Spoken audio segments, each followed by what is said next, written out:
ఏపీలో సార్వత్రిక ఎన్నికల సమరానికైతే అన్ని పార్టీలు సిద్ధమయ్యాయి. ప్రతి నియోజకవర్గం ఆయా ప్రాంతం ప్రజలను బట్టి ప్రాధాన్యత సంతరించుకున్నాయి.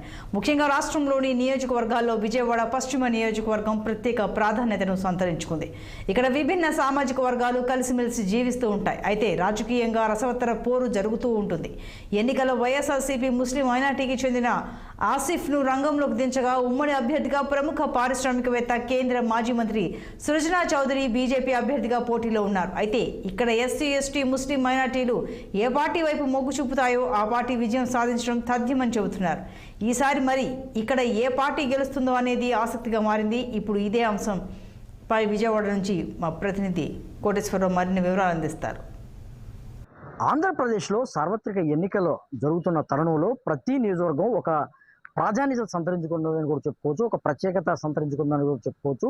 175 స్థానాలకు సంబంధించినటువంటి 175 స్థానాల్లో ఒక ప్రత్యేకత కలిగి ఉన్నాయని కూడా చెప్పుకోవచ్చు.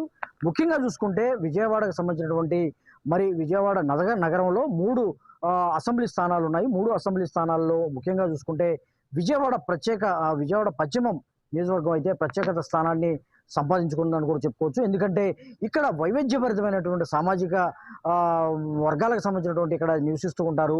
వివిధ సామాజిక వర్గాలు కూడా ఎప్పటి నుంచి ఇక్కడ నివసిస్తున్న పరిస్థితి. అంతేకాకుండా వివిధ సామాజిక వర్గాల నుంచి బలమైన ఓటింగ్ కూడా ఇక్కడ ఉందని కూడా చెప్పుకోవచ్చు. ఎందుకంటే విజయవాడ పశ్చిమ నియోజకవర్గాన్ని మనం ఒకసారి పరిశీలిస్తే గతంలో 2019 ఎన్నికల్లో చూసుకుంటే దాదాపు ఇక్కడ 2,20,000 పైగా ఓట్లు ఇక్కడ ఉన్నాయని కూడా చెప్పుకోవచ్చు. అయితే ఈ 2,00,000కి సంబంధించిన 2,20,000కి సంబంధించినటువంటి ఓటర్లు ఎవరి వైపు మొగ్గు చూపుతారు ఏంటి అనేది కూడా కొంత ఆసక్తికరంగా మారిందని కూడా చెప్పుకోవచ్చు. ఎందుకంటే 2019 ఎన్నికల్లో ముఖ్యంగా చూసుకుంటే వైఎస్ఆర్సీపీ, టీడీపీ, జనసేన విడివిడిగా పోటీ చేశాయి. విడివిడిగా వాటికి సంబంధించినటువంటి ఓటింగ్ శాతం కూడా ఒకసారి సరళంగా చూస్తే 2019లో అన్ని పార్టీల కంటే వైఎస్ఆర్సీపీ 58,000 పైగా ఓట్లు సంపాదించడంతో అక్కడ వైఎస్ఆర్సీపీకి సంబంధించినటువంటి వెల్లంపల్లి శ్రీనివాసరావు గెలుపొందిన పరిస్థితి కూడా చూస్తున్నాం. అయితే ఆ తర్వాత స్థానంలో టీడీపీ ఉంది. టీడీపీ దాదాపుగా 50,000 ఓట్లు సంపాదించి 2వ స్థానంలో నిలిచింది. ఇక 3వ స్థానానికి సంబంధించినట్టు చూస్తే జనసేన దాదాపుగా 22,000 ఓట్లు సంపాదించి 3వ స్థానంలో నిలిచిందని కూడా చెప్పుకోవచ్చు. ఇక తర్వాత బీజేపీ, ఇక తర్వాత ఇండిపెండెంట్లు ఇట్లా తర్వాత స్థానాల్లో ఉన్నారు. అయితే ఈసారి 2024 ఎన్నికలు ఎలా జరగబోతున్నాయి ఏంటని మనం ఒకసారి పరిశీలిస్తే 2024కు సంబంధించినటువంటి ఒక వినూత్నమైన పరిస్థితుల్లో ఉమ్మడి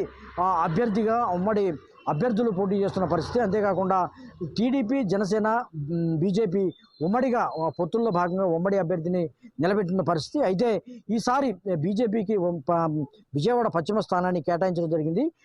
బీజేపీ నుంచి ప్రముఖ పారిశ్రామికవేత్త సృజనా చౌదరి ఇప్పుడు పోటీ చేయబోతున్న పరిస్థితుల్లో ఈ రసవత్తర పోరైతే ఉందని కూడా చెప్పుకోవచ్చు. ఎందుకంటే ఇక్కడ వైసీపీ నుంచి చూసుకుంటే ముస్లిం మైనార్టీకి సంబంధించినటువంటి బీసీ అభ్యర్థి షేక్ ఆసిఫ్ని రంగంలోకి దించిందని కూడా చెప్పుకోవచ్చు. అయితే షేక్ ఆసిఫ్ ఇప్పటివరకు కూడా ముస్లిం మైనార్టీకి సంబంధించినటువంటి ఫైనాన్స్ కార్పొరేషన్ చైర్మన్గా ఉన్నారు.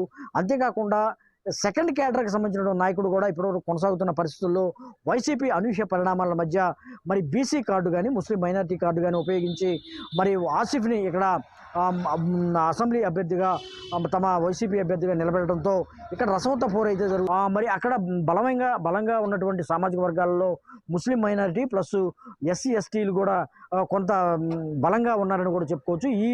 ఈ సామాజిక వర్గాలను ఎవరైతే ఆకట్టుకుంటారో, ఎవరైతే తమ వైపు తిప్పుకుంటారో ఆ పార్టీకి సంబంధించినటువంటి నాయకుడు ఖచ్చితంగా గెలుస్తారని కూడా కొంత ఊహాగానాలు అయితే జరుగుతున్న నేపథ్యంలో రేపు ఆసిఫ్ గెలవబోతున్నారో లేకపోతే ప్రముఖ పారిశ్రామికవేత్త ఉమ్మడి అభ్యర్థి సృజనా చౌదరి గెలవబోతున్నారని కూడా అక్కడ ఒక ఆసక్తి రేపుతుంది. ఉత్కంఠభరితంగా జరుగుతున్నటువంటి ఈ 2024 సార్వత్రిక ఎన్నికలు మరికొన్ని రోజుల్లోనే ఈ ఊహాగానాలకైతే తెరపడే అవకాశం ఉంది. ఎవరు గెలుపు ఎవరిది ఓటమిని కూడా మరికొద్ది రోజుల్లోనే తెలిపోయి ఉంది. ఇది మొత్తంగా చూసుకుంటే ఆంధ్రప్రదేశ్లో ఆసక్తి రేపుతున్నటువంటి విజయవాడ పశ్చిమ నియోజకవర్గానికి సంబంధించినటువంటి తాజా పరిస్థితిని కూడా చెప్పుకోవచ్చు. కెమెరామెన్ బాలకృష్ణతో కోటేశ్వరరావు, విజయవాడ, 6 టీవీ కోసం.